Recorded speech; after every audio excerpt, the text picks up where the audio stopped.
بخاری صاحب پی I a finally اتنے time سے جو ہے وہ قومی خزانے کے اوپر بوجھ تھا، خسارے میں جا رہا تھا ہر گزرتے سال کے ساتھ، اب اس کی پرائیویٹائزیشن کی بڑی دیر سے کوششیں چل رہی تھیں، اب فائنلی اس کی پرائیویٹائزیشن ہو گئی ہے. بخاری صاحب کیا پروز اینڈ کونز ہوں گے اس پورے پروسیس کے؟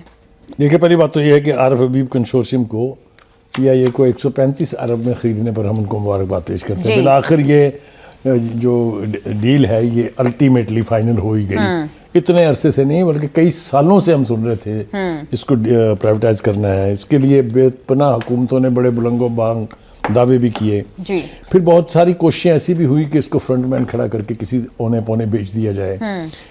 دو بڑے ادارے تھے پاکستان کے جو پاکستان کے لینڈ مارک انسٹیٹیوشن میں شمار ہوتے تھے. ایک پاکستان اسٹیل ملز اور دوسرا پاکستان انٹرنیشنل ایئر لائن. ان دونوں اداروں کا کیا حشر کیا ہے ہم نے وہ آج ہمارے سامنے ہے. اس سے بدتر حال ہے پاکستان اسٹیل ملز کا which was once an iconic industry of Pakistan. ٹھیک ہے جی. یہ کیوں ہوا ہے؟ اس میں سیاسی کرپشن، اس میں سیاسی کلچر، اس میں نااہلی، اس میں کیا کیا ہے میں آپ کو کیا بیان کروں. ایک وقت تھا جب پاکستان انٹرنیشنل ایئر لائن دنیا کی 10 بہترین ایئر لائن میں شمار ہوتی تھی، جن میں پین امریکن ہمارے یونائٹڈ اسٹیٹ آف امریکہ کی، KLM ہالینڈ کی، لفتھانسا جرمنی کی اور جال جاپنیز ایئر لائن جو ہے. اس قسم کی بڑی ایئر لائنز جو ہیں وہ دنیا میں، ان میں سے ہم 10 میں سے ٹاپ 10 میں سے ایک تھے. پھر بخاری صاحب زوال کی وجہ کیا بنا؟ وہ ہوتے ہیں اس سوال کے اوپر پہلے بعد میں آتے ہیں. پہلے یہ دیکھیں کہ اس پر صورتحال ہے کیا.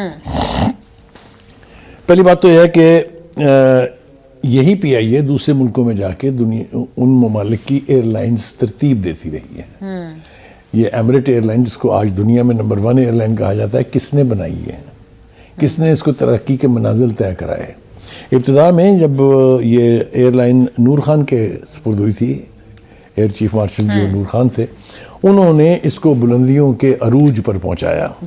یہ وہی دور ہے جب اس کا لوگو ہوتا تھا great people to fly with. This was the monogram of P I اے.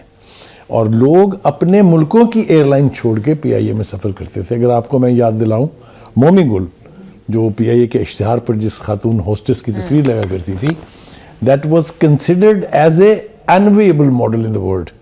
تو بہت ساری چیزیں پی آئی اے کی ایسی تھیں. پی آئی اے صرف پی آئی اے نہیں تھی، اس کے ایسٹس کا کوئی شمار نہیں تھا. آپ دیکھیے کہ نیو یارک کے ہارٹ میں، بالکل سینٹرل نیو یارک کے اندر روز ویلٹ ہوٹل ایک لینڈ مارک بلڈنگ ہے. میں تو خیر وہاں کئی مرتبہ جا کے رہا ہوا ہوں. وہ بھی پی آئی اے کی ملکیت تھی. اسی طرح سے پی آئی کراچی ایئرپورٹ کے اوپر جو ہوٹل تھا جو ٹرانزٹ پیسنجر کو فیسیلیٹیٹ کرتا تھا، وہ بھی پی آئی اے کی ملکیت تھا. ایسٹس کا اب کیا بنے گا؟ کیا یہ گورنمنٹ کے پاس رہیں گے یا؟ دیکھیے یہ میرے خیال سے انتہائی دانش مندی سے ایسٹس کو پی آئی اے سے علیحدہ کر دیا گیا ہے. اب روز ویلٹ ہوٹل ہو، چاہے وہ پی آئی اے کا ہو، دوسرا ہوٹل ہو، یا فرانس میں جو اس کی پراپرٹی ہے، وہ اب اس ڈیل کا حصہ نہیں ہے. تو یہ ڈیل ہے اب صرف ایئر لائن کی کہ بھائی جان یہ پکڑیں اور اس کو چلا لیں اگر آپ چلا سکتے ہیں تو. ٹھیک ہے جی. سیاسی حکومتوں نے اور سیاسی پارٹیوں نے اس کی تباہ کاری میں بہت بڑا رول ادا کیا ہے. میں نام نہیں لوں گا پارٹیوں کے، لیکن کچھ پارٹیوں نے 7-7 ہزار ملازمین پرچیوں پر بھرتی کرائے اس ادارے میں.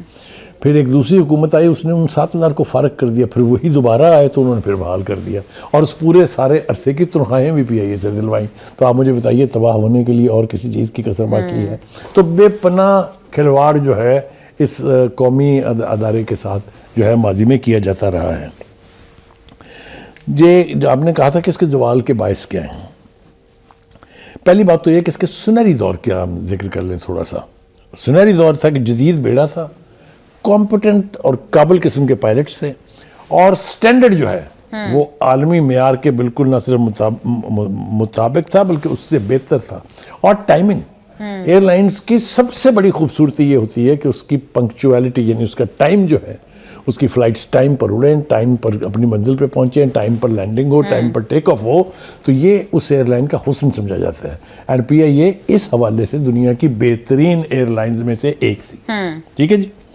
زوال کی وجوہات میں نے کچھ عرض کر دی ہیں، کچھ میں بتاتا ہوں کہ یہ زوال شروع ہوا 1970 کی دہائی کے بعد. ٹھیک ہے جی.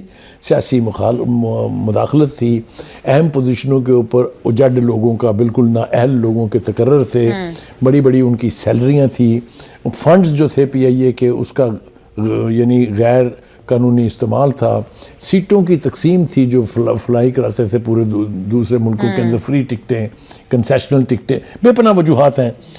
میرٹ کی بجائے سفارشی کلچر کے اوپر جس بھی ادارے میں آپ بھرتی کریں گے لوگ یہی ہوگا. اب میں آپ کو یہاں ساتھ ساتھ مثال دیتا چلوں کہ جو ادارے پھر سیف ہاتھوں میں گئے وہ آج بھی قائم ہیں. پاکستان آرڈیننس فیکٹری وہ چونکہ فوج کے پاس تھی لیکن آج بھی دنیا کی بہترین پروڈکشن فیکٹریز میں سے ایک ہے. ہیوی میکینیکل کمپلیکس ٹیکسلا میں, وہ آج بھی ٹینک بھی بنا رہا ہے اور دنیا کا کامیاب ترین ادارہ ہے. کامرا ری بلڈ فیکٹری یہ بھی فوج کے پاس ہے. تو جو ادارے سیف ہاتھوں میں تھے وہ آج بھی ماڈل ہیں, جو سیاسی ہاتھوں میں تھے ان کا ایک ایک کر کے بیڑا غرق جو ہے ہوتا رہا ہے. یہ گراؤنڈ ریالٹیز ہیں, آپ اس کو مانیں یا نہ مانیں, these are the facts on the ground. بالکل. بخاری صاحب 75% جو ہے وہ شیئرز خرید لیے گئے ہیں, 25% گورنمنٹ کے پاس رہ گئے ہیں, 90 ڈیز کا ٹائم ہے, کیا یہ 25% بھی جو ہے وہ اسی کمپنی کے پاس جائیں گے؟ یس, یہ آپشن موجود ہے اور یہ آپشن دیا گیا ہے خریدار کو کہ آپ اگر چاہیں تو پوری اونرشپ اس کی لے سکتے ہیں. اب یہ دیکھیں گے نا, یہ ایونچویلٹی تو بہت سوالیہ نشان ہے. اتنی مہنگی خرید لی ہے یا اتنی سستی بیچ دی ہے, یہ اس کے اوپر تبصرے آئیں گے ابھی. ٹھیک ہے. دوسرا یہ کیپیسٹی ہے چلانے کی یا نہیں ہے. انٹرنیشنل انویسٹرز اگر آئیں گے تو پاکستان کی اکانومی کی بہتری آئے گی. وہ ہم نے خوبیاں تو بیان کر دی, زوال کی ہم مثالیں دینے والے تھے, وہ ذرا اگر آپ اجازت دیں گے. دیکھیے زوال کے اندر جناب 3-4 دنیا کے ماڈل ہمارے سامنے ہیں. دوسری بات یہ کہ اس کے جو ایک بڑی وجہ اس کی ناکامی کی تھی پی آئی اے کی, وہ یہ کہ سن 2000 کے بعد مسلسل خسارہ تھا. یہ حکومتی سبسڈی پر چلتی تھی اور قرضے لے لے کے اس کا برا حال ہو گیا تھا. بالکل. بخاری صاحب دنیا میں جہاں بھی نجکاری یا پرائیویٹائزیشن کا عمل جو ہے وہ کامیاب ہوا ہے, وہاں پر پہلے اس ادارے کے اندر کچھ اسٹرکچرل ریفارمز کی جاتی ہیں تاکہ اس ادارے کو جس کی نجکاری کی جا رہی ہے اس کو اٹریکٹیو بنایا جائے فار دا جو بائر ہے. دیکھیں بالکل آپ ٹھیک کہہ رہی ہیں, اصلاحات کے حوالے سے بے پناہ کوششیں یہاں بھی کی گئی ہیں, لیکن چونکہ یہ اصلاحات کرنا پولیٹیکل گورنمنٹوں کے ہاتھ میں تھا, اس لیے وہ سفارشی کلچر, وہ سیاسی کلچر, وہ سیاسی دباؤ, وہ ناجائز بھرتیاں, وہ سارا کچھ ہر دور میں چلتا رہا ہے. 2000 کے بعد مالی خسارہ جو ہے وہ بڑھنا شروع ہوا ہے. پرانے جہاز, بری سروس, بکنگ کا نظام یعنی not up to the world standards, قرضوں اور حکومتی سبسڈی نے اس کی باقی جو بچی تھی اس ساکھ کا بھی بیڑا. جی بالکل بخاری صاحب ٹھیک کہہ رہے ہیں. بخاری صاحب ایک کچھ ٹارگٹ سیٹ کیے گئے ہیں فار دا پرائیویٹ کمپنی کہ انہوں نے ایک نمبر آف جو پیسنجرز ہیں ان کو اٹریکٹ کرنا ہے یا کتنے فلیٹ جو ہے اس کو بڑھانا ہے. اگر یہ اہداف یہ کمپنی نہیں حاصل کر سکتی تو پھر کیا گورنمنٹ اس سارے معاہدے کو منسوخ کر سکتی ہے؟ پہلی بات تو یہ کہ یہ آپشن حکومت نے رکھا ہوا ہے کہ اگر آپ اس کو اپنی کمٹمنٹ کے مطابق نہیں چلائیں گے تو یہ واپس لے لی جائے گی. میں اس حوالے سے کچھ انٹرنیشنل چند ماڈلز اگر کہیں آپ تو میں پیش کر دوں. دیکھیں جناب, سب سے کامیاب ماڈل ہے برٹش ایئر ویز کا. اس کی بھی نجکاری ہوئی تھی 1987 میں. پہلے حکومت نے اصلاحات کی, مینجمنٹ کو بہتر کیا, بعد میں منافع بخش اور عالمی سطح پر کامیاب ایئر لائن یہ بنی. نتیجہ یہ کہ اس کو ایک بہترین ماڈل قرار دیا جاتا ہے کہ نجکاری کا یہ ایک بہترین ماڈل ہے. دوسری طرف آ جائیے جی لفتانسا, یہ جرمنی کی نیشنل فلیگ کیریئر ہے جرمنی کا. یہ بہت بڑی ایئر لائن ہے, آپ تصور ہی نہیں کر سکتے اس کے پاس فلیٹ کتنا بڑا ہے اور اس کی ڈیسٹینیشنز کتنی ہیں, اور سیفٹی کے اعتبار سے لفتانسا کا سٹینڈرڈ دنیا میں سب سے ہائی ہے. ٹھیک ہے جی. اس کے بعد آ رہے ہیں جناب لیٹم, یہ چلی کی ایئر لائن تھی, نجی شعبے کے تحت چلائی گئی, خطے میں سب سے بڑی ایئر لائن بنی اور کامیاب قرار پائی. ایئر انڈیا یہ بھی کامیاب ہے لیکن ملا جلا ماڈل ہے. کچھ اس میں ناکامیاں بھی ہوئی ہیں جو آبجیکٹو تھے اور کچھ میں کامیابیاں بھی ہوئی ہیں. ٹھیک ہے جی. اس کے بعد آ جائیے جناب ناکام تجربات بھی ساتھ ساتھ ہم بتاتے جائیں نا جی. ایک تو تھا نائجیریا ایئر لائن, نجکاری کی گئی اس کی اور اس کے بعد مکمل طور پہ تباہ ہو کے بند ہو گئی. ٹھیک ہے جی. اس کے بعد ایرو لائنز ارجنٹائنا کی تھی, اس کا بھی نتیجہ ناکامی کی صورت میں نکلا. اس کے بعد میلب ہنگری کی تھی, وہ بھی نجکاری کے بعد بند ہو گئی. بخاری صاحب آپ آتے ہیں پی آئی اے کی طرف, کیا اس کی نجکاری کا عمل جو ہے وہ مثبت ثابت ہوگا؟ دیکھیے گزارش یہ ہے کہ پرائیویٹ سیکٹر جو ہے, ہم چاہے بینک لے لیں چاہے کارپوریشنز لے لیں, جو بھی پرائیویٹ ہاتھوں میں جاتا ہے وہاں پھر دو چیزیں فوری طور پر لاگو کی جاتی ہیں, کہہ لیجیے, یا انشور کی جاتی ہیں.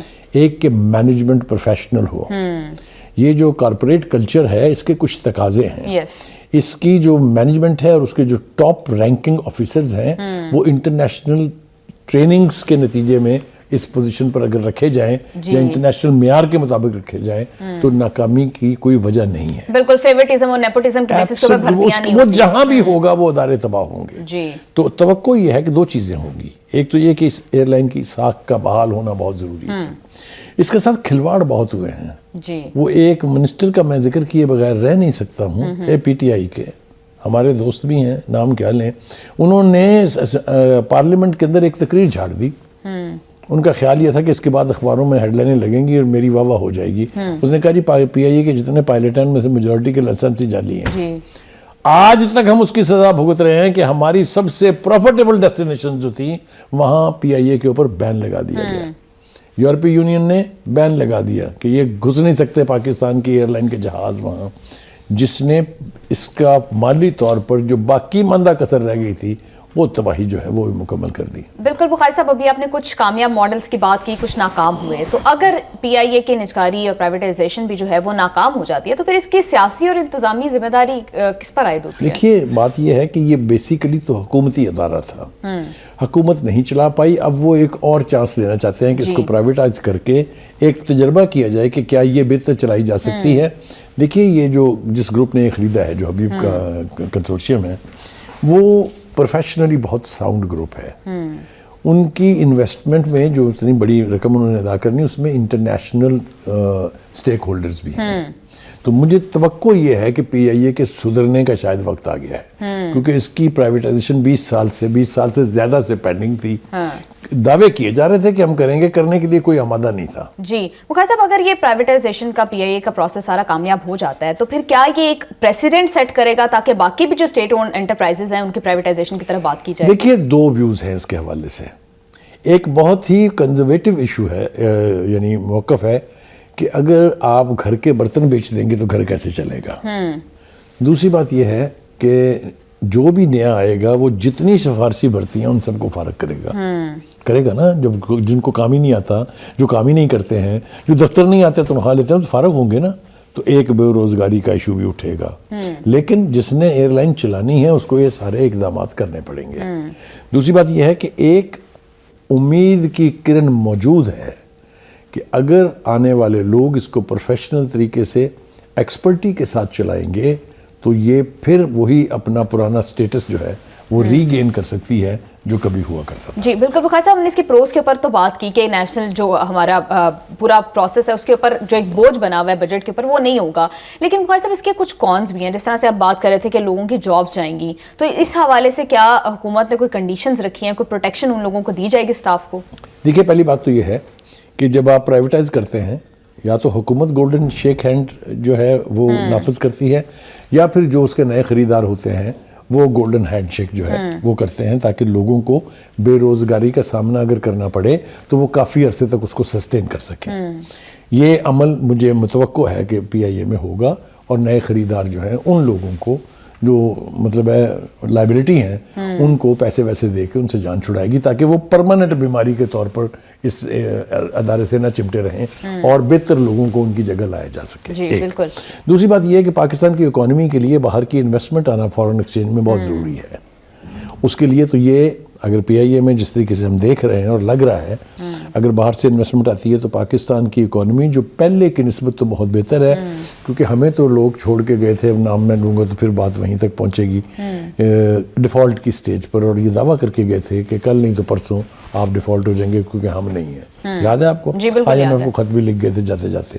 تو اس طرح کی صورتحال تو خیر اب نہیں ہے, اور اس طرح کے فیصلے اگر آپ کریں گے کہ جو چیز آپ نہیں چلا پا رہے ہیں, آپ کے بس میں نہیں ہے, سیاسی دباؤ زیادہ ہے, سیاسی پریشر بہت زیادہ ہے, تو ان کو پرائیویٹ ہاتھوں میں دے دیں. جی بخاری صاحب, اس طرح کے اداروں کو پرائیویٹائز کرنا, کیا یہ بات ایڈمٹ کرنا ہے کہ حکومت جو ہے یا گورنمنٹ جو ہے, سویلین گورنمنٹس, وہ ان اداروں کو چلانے میں ناکام رہی ہیں, اس کو ربر سٹیمپ کرتی ہے یہ بات؟ ایبسلیوٹلی. یعنی آپ اپنے گھر کے برتن اسی وقت بیچتے ہیں جب آپ وہ برتن استعمال کرنے کی پوزیشن میں ہی نہیں ہے. برتن ہے, کھانا نہیں پک رہا گھر میں, تو آپ کیوں رکھیں گے وہ برتن جی؟ تو یہ تو بالکل تصور جو ہے کہ فلاں ادارے کو, اتنے بڑے نیشنل آئیکونک ادارے کو پرائیویٹائز کرنا ہے, اس کا مطلب یہ ہے کہ حکومت اسے چلانے میں ناکام رہی ہے. میں نے آپ کو دوسری مثال دی ہے, پاکستان سٹیل مل, جی, گولڈ مائن, اس کو صرف سیاسی کلچر، سیاسی دباؤ، جعلی برسیوں اور بے پناہ بڑی بڑی تنخواہوں کے اوپر لوگوں کو رکھ کے، آپ کو حیرت ہوگی کہ اس وقت بھی پاکستان اسٹیل میں ریشو کے اعتبار سے سب سے زیادہ ہائی سیلریز کے لوگ ہیں اور پروڈکشن زیرو ہے. بالکل بخاری صاحب ٹھیک کہہ رہے ہیں، ریلویز کا بھی آلموسٹ یہی حال ہے. And railway is also next. Yes بالکل بخاری صاحب ٹھیک کہہ رہے ہیں.